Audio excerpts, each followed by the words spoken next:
안녕하세요. 한정술 변호사입니다. 지난 시간에는 명예훼손죄의 성립 여부를 나누는 기준의 하나인 이른바 단순한 의견의 표현에 관해서 같이 살펴보았습니다.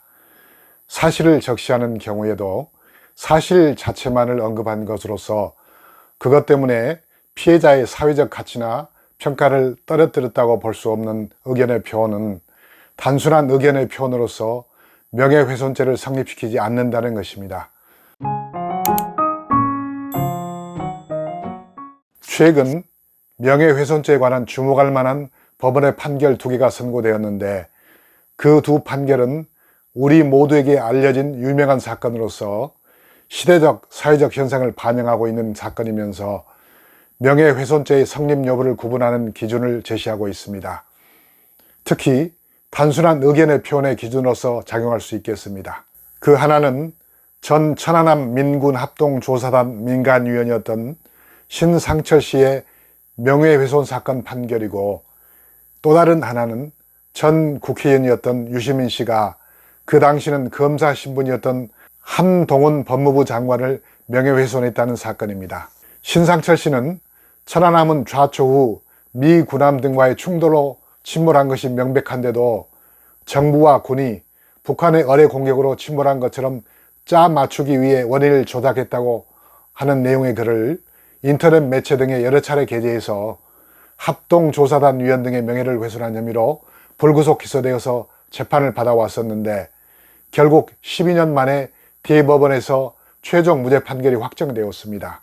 반면에 유시민 씨는 한동훈 검사가 자신이 이사장으로 있던 노무현재단의 은행 계좌를 임의로 조사했다고 방송 매체에서 말했다가 한동훈에 대한 명예훼손 혐의로 불구속 기소되어서 며칠 전에 제1심 법원의 유죄 판결을 받았습니다.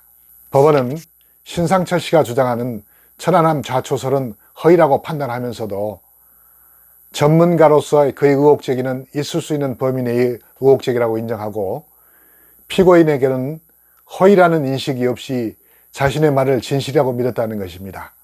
특히 대법원에서는 신상철 씨에게는 다른 사람을 비방할 목적이 없었다고 판단했습니다. 쉽게 풀어보자면 신상철 씨의 말은 그 분야의 전문가로서 자신의 전문가적 소견을 표현한 것으로서 자신의 말이 참말인 것으로 믿고서 말했던 것이고, 특별히 누군가를 비방하거나 명예를 훼손할 의도가 없었기 때문에 명예훼손죄가 성립하지 않는 것으로 판단했습니다.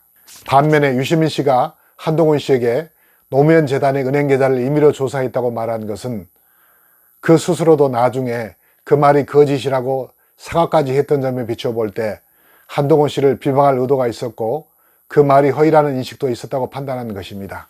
위 두 사례에서 우리가 알 수 있는 것은 명예훼손죄를 판단하는 법원에서는 첫째로 다른 사람을 비방할 의도를 갖지 않고서 한 말인가 여부와, 두 번째로 나아가 자신의 말이 진실이라고 믿고서 한 말인가 하는 점이 명예훼손죄의 성립 여부를 가르는 중요한 기준이 된다는 점입니다. 그에 해당할 경우에는 명예훼손죄를 성립시키지 않는 이른바 단순한 의견의 표현이 되는 것입니다.